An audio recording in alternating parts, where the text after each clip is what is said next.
Bismillahirrahmanirrahim. Assalamualaikum warahmatullahi wabarakatuh. Nama saya Humaira Tawil. Saya dari kelas HES 5A, Fakultas Syariah, Institut Agama Islam Negeri Manado atau IAIN Manado. Mata kuliah Asuransi Syariah. Baiklah, di kesempatan kali ini saya akan menjawab pertanyaan yang diberikan oleh teman-teman saya di video saya sebelumnya dengan judul Perkembangan Asuransi Syariah. Pertanyaan pertama dari Purnama Tina, apa saja prinsip-prinsip dalam asuransi syariah? Baik, saya akan menjawab. Prinsip-prinsip dalam asuransi syariah terdapat 8 prinsip. Yang pertama itu prinsip tauhid.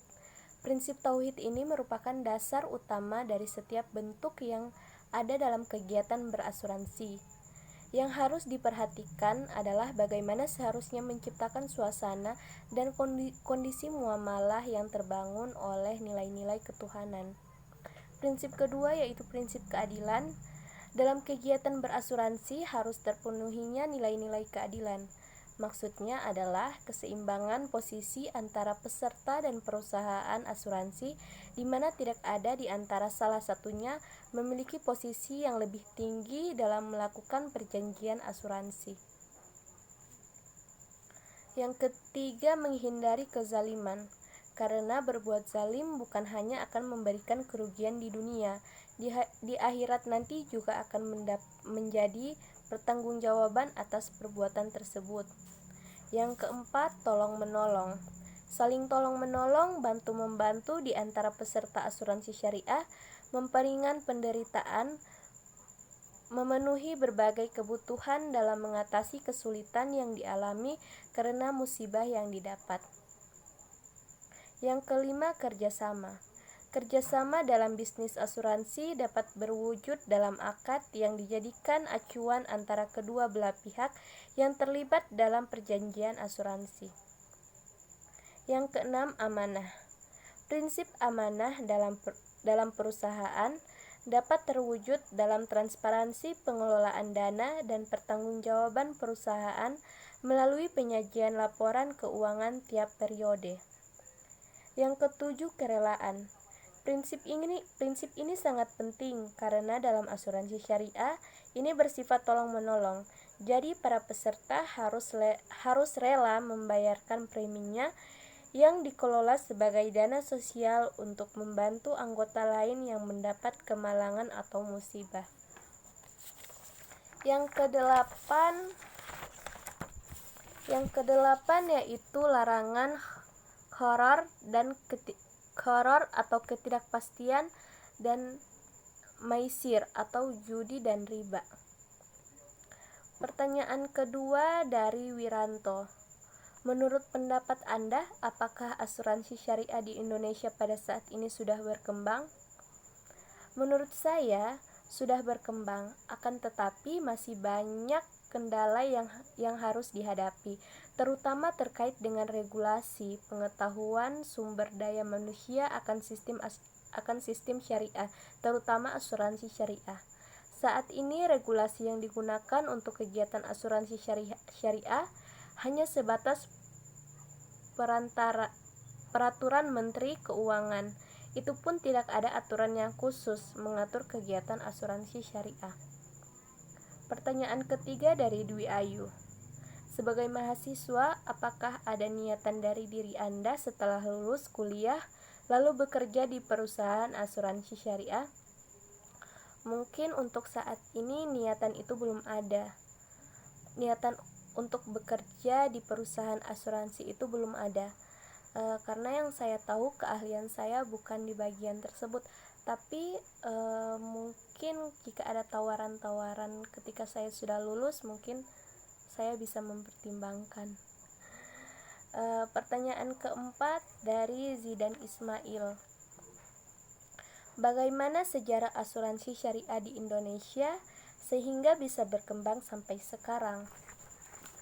Pada tanggal 24 Februari 1994, didirikan PT Syarikat Takaful Indonesia sebagai bukti perwujudan nyata dari sebuah komitmen dan kepedulian yang tulus terhadap perkembangan perekonomian berbasis syariah di Indonesia yang ditujukan untuk kemakmuran yang adil bagi masyarakat Indonesia secara keseluruhan. Pada 5 Mei 1994, Takaful di Indonesia mendirikan PT Asuransi Takaful Keluarga bergerak di bidang asuransi jiwa syariah dan PT Asuransi Takaful Umum yang bergerak di bidang asuransi umum syariah.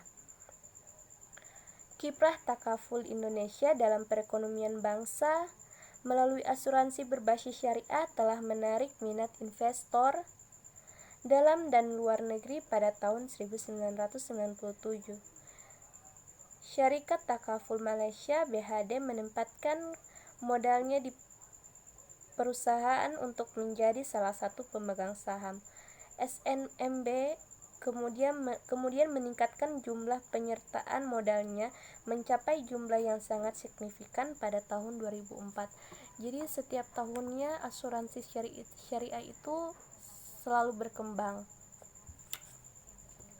Pertanyaan selanjutnya dari Afifah. Pertanyaan kelima ini dari Afifah, bagaimana pengelolaan dana investasi pada asuransi syariah? Salah satu bentuk pengelolaan dana asuransi yang paling dominan adalah menginvestasikan dana yang terkumpul dari premi. Pihak asuransi dapat menginvestasikan dana tersebut dalam bentuk investasi apa saja, selama investasi itu tidak mengandung unsur-unsur yang haram. Jika investasi tersebut dilakukan dalam bentuk penyertaan modal dalam sebuah perusahaan, maka asuransi harus mengetahui bahwa perusahaan tersebut tidak memperjualbelikan barang-barang yang diharamkan. Dalam asuransi berbasis investasi terdapat 3 pihak yang terlibat di dalamnya. Yang pertama, peserta asuransi sebagai penyalur dana. Perusahaan asuransi sebagai pengelola dana peserta. Unit bisnis halal sebagai pihak yang menerima investasi. Pertanyaan ke-6 dari Faridawati Alulu, bagaimana konsep akad mudharabah dalam asuransi syariah? Akad mudharabah pada asuransi syariah mendudukan peserta sebagai sahibul mal dan perusahaan bertindak sebagai mudarib, yaitu pengelola. Modal yang dimaksud adalah premi dari peserta yang dibayarkan kepada perusahaan di mana perusahaan sebagai pemegang amanah. Pertanyaan ke-7 dari Rama Setiawan, bagaimana agar lembaga asuransi ini bisa dikenal oleh masyarakat? Harus adanya sosialisasi kepada masyarakat di lingkungan tempat tinggal ataupun lingkungan tempat kerja, agar masyarakat bisa mengenali lembaga asuransi syariah beserta produk-produknya dan dapat bergabung ke dalam asuransi syariah. Pertanyaan ke-8 dari Abdul Razak Olii, bagaimana pandangan para ulama tentang asuransi syariah? Dikemukakan oleh Abdul Wahab Khalifah, Mustafa Ahmad Zarka, Muhammad Yusuf Musa, Muhammad Nezatullah Sidik, dan Abdurrahman Isa. Adapun beberapa alasan mereka memperbolehkan asuransi, adanya kesepakatan dan kerelaan kedua belah pihak, saling menguntungkan, berguna bagi kepentingan umum. Asuransi dikelola berdasarkan akad mudharabah. Asuransi termasuk kategori koperasi atau usaha bersama yang didasarkan pada prinsip saling tolong-menolong. Pertanyaan ke-9 dari Susandra Mukoagau, bagaimana pengelolaan asuransi syariah dengan menggunakan pola asuransi seumur hidup? Asuransi yang bersifat permanen ini memberikan perlindungan yang berlaku sepanjang tertanggung masih hidup. Asuransi jiwa seumur hidup dapat menjadi proteksi untuk kebutuhan jaminan terhadap pendapatan tetap, misalnya guna biaya rumah sakit. Selain itu, asuransi jiwa seumur hidup Dapat berfungsi pula sebagai tabungan yang dananya dapat dipakai ketika ada kebutuhan darurat. Pertanyaan terakhir yaitu pertanyaan ke-10 dari Nadila. Bagaimana pengaplikasian pembagian keuntungan dalam asuransi syariah? Dalam asuransi syariah, semua dana kontribusi menjadi hak milik nasabah. Dana tersebut nantinya digunakan untuk membayar klaim yang diajukan peserta asuransi. Ketika nilai kontribusi lebih besar dari nilai klaim, maka akan didapat surplus keuntungan. Sebaliknya, jika nilai kontribusi lebih kecil dari nilai klaim, maka akan terjadi defisit keuntungan. Saat mengalami surplus keuntungan, maka pihak perusahaan asuransi akan membaginya menjadi 3 bagian, yaitu 60% keuntungan akan menjadi saldo tabaru, 30% dibagikan kepada peserta, dan 10% untuk pengelola. Pembagian keuntungan kepada peserta dilakukan secara proporsional.